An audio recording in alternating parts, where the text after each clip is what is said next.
Gurizada, o negócio é o seguinte: venceu o time mais organizado, melhor distribuído e encaixado taticamente. Venceu um time que tem um treinador superior. O Juventude ganhou do Internacional com naturalidade. Na noite desta quarta-feira no Beira-Rio, por 2-1, e poderia inclusive ter vencido por uma diferença maior de gols. O goleiro colorado Antony chegou a defender um pênalti. O Inter fica em enorme desvantagem para chegar às oitavas da Copa do Brasil. As duas equipes se enfrentam no próximo sábado, 4 da tarde, desta vez no Alfredo Jaconi, em Caxias. Ao Juventude basta até mesmo um empate. O Inter tem que vencer por um gol de diferença para levar a decisão da vaga para os pênaltis ou por 2 gols. O técnico Eduardo Cudê balança de forma cada vez mais intensa no cargo e a gente conversa sobre este momento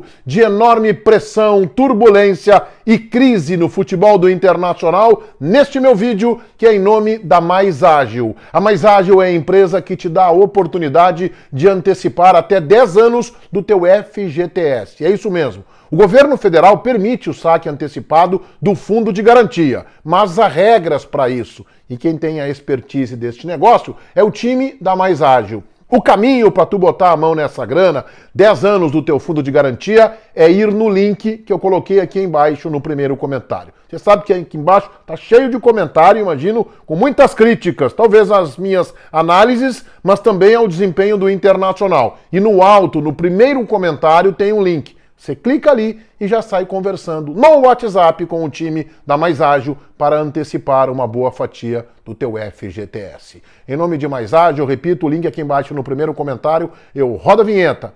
E a seguir a gente fala de mais uma crise do Internacional na era Barcelos, na era Cudê. Cudê teve o retorno de Ener Valencia, mudou o time. Fernando saiu da quarta zaga, deu lugar a Mercado e foi ser primeiro volante. Ele jogou com Fernando e Bruno Henrique como volantes, Wesley e Wanderson pelo lado, e na frente, a sua insistência, quase teimosia de transformar Alan Patrick num atacante ao lado de Ener Valencia. Há 10 minutos, o atacante do Juventude, Eric, sozinho, na marca do pênalti, por pouco, acabou pegando mal na bola, pegou mascado, já não colocava ali o time de Roger Machado em vantagem. O Inter teve mais volume de jogo no primeiro tempo, teve mais posse de bola, 55% a 45% do Juventude, mas não transformou isso em grandes oportunidades de gol. E a 35 minutos, o Ju abriu o placar. Primeiro, Bustos errou o passe e depois ele marcou mal o Eric Farias entrou nas suas costas, cruzamento para Gilberto, livre, só empurrou. Juventude 1-0 a 35 minutos do primeiro tempo, que termina com vaias.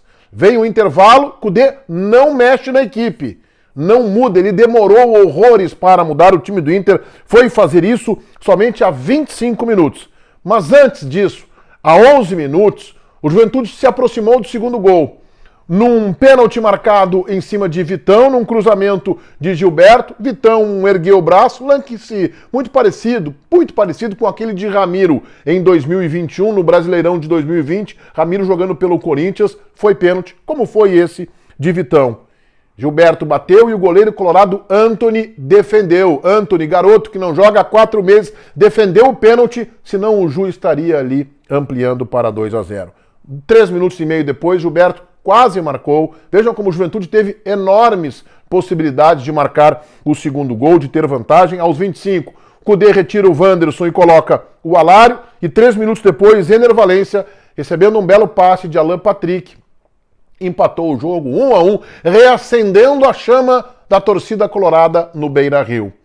A chama, na verdade, começou a ser acesa quando Antony defendeu o pênalti. Mas era um Inter desorganizado taticamente, era o Inter tentando na força do vamos que vamos desde o começo do jogo. O Inter não tem jogada, o Inter é mal distribuído e o Roger conseguiu, mais uma vez, engolir o Cudê, especialmente a partir do meio-campo.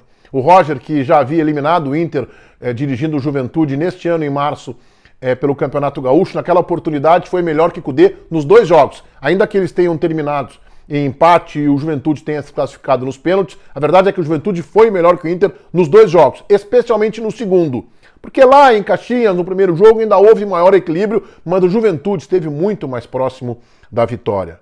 Aos 48, Luiz Oyama definiu num contra-ataque a vitória do Juventude e uma vantagem enorme para esta terceira rodada da Copa do Brasil, 2-1. O Ju joga em casa com a sua torcida, no seu campo, por qualquer empate.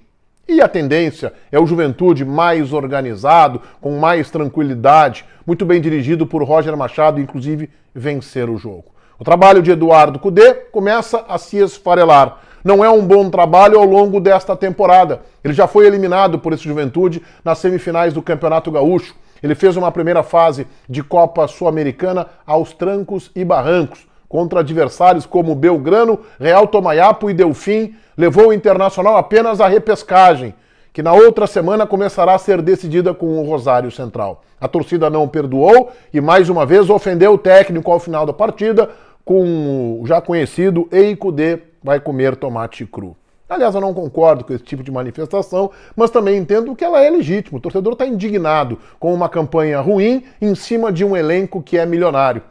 Mesmo no Campeonato Brasileiro, observe, o Inter vem de uma sequência ruim. E se a gente coloca o jogo contra o Juventude, fica pior ainda.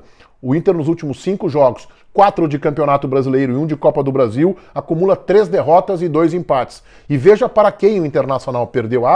Flamengo, Palmeiras. Não, o Inter perdeu para o Atlético Mineiro, que é um bom time. O Inter jogou melhor que o Galo, tomou um gol aos 51 no segundo tempo. O Inter empatou com o Criciúma, o Inter empatou com o lanterna do Campeonato Brasileiro, o Fluminense. O Inter perdeu no último domingo no Beira-Rio para o Vasco da Gama, um dos times que joga apenas para permanecer na primeira divisão. E agora o Inter perde para o bom time do Juventude, mas que a gente sabe, no Campeonato Brasileiro, que faz uma excelente competição, é um figurante. Está lutando, está conseguindo, por enquanto, se manter no meio da tabela. Nos últimos 5 jogos do Inter, o Inter tem 3 derrotas, 2 empates, 4 jogos pelo Campeonato Brasileiro e 1 jogo pela Copa do Brasil. O trabalho de Eduardo Cudê começa a se mostrar absolutamente inviável para a sequência do trabalho, exceção feita a uma reversão dessa situação desfavorável na Copa do Brasil. Como o jogo do Internacional foi praticamente concomitante com o jogo do Grêmio, eu não farei aqui a tradicional cotação, mas eu vou dizer para vocês que Bustos ficou muito abaixo, falha clamorosa o segundo gol também nasce pelo setor direito de defesa do Internacional, mas ele errou o passe e mal colocado no primeiro gol, no passe do Eric Faria, não marcou o Eric Faria de forma eficiente. Busto muito mal, Vitão também foi muito mal, Robert Renan mais uma vez, sistema defensivo internacional afundou. O Bruno Henrique foi destaque positivo, o Antony mais ainda, não fosse ele o Juventude faria 3, talvez até mesmo 4. O Wesley não fez uma boa partida. É claro, quando o time está desorganizado, joga de forma atabalhoada, o jogador que está muito bom, ele começa a ser regular, o regular fica absolutamente insuficiente. E aquele que já é ruim, e o Inter até não tem jogadores ruins, tão ruins o seu elenco, mas aquele que é ruim fica inqualificável. Não é este o caso do Internacional, que tem um bom elenco, mas que o treinador não consegue encaixar, não consegue ser protagonista nas partidas e é um time absolutamente que não se enxerga nenhum tipo de progresso e nós estamos já quase na metade do mês de julho. Eduardo Cudê balança fortemente no cargo e se for eliminado pelo Juventude, se a direção não decidir tirá-lo, muito provavelmente ele tome esta dianteira, ele tome esta iniciativa, porque essa direção do Internacional nem para isso se mostra presente, eficaz e competente e vai deixar que Cudê talvez tome a decisão, seja o agente protagonista desse processo e peça o seu boné. Isso está cada vez mais desenhado. Todo mundo inscrito no meu canal, ativando as notificações ali no sininho, valendo o like de vocês. Este vídeo é em nome da Mais Ágil, a empresa que te dá a oportunidade de antecipar 10 anos do teu fundo de garantia. É uma boa, né? Vai no link aqui embaixo, no primeiro comentário deste meu vídeo, clica ali e sai conversando com o time da Mais Ágil para botar a mão nessa grana. 10 anos do FGTS. Mais Ágil, link no primeiro comentário. Feitoria, gurizada. Vai, um abraço.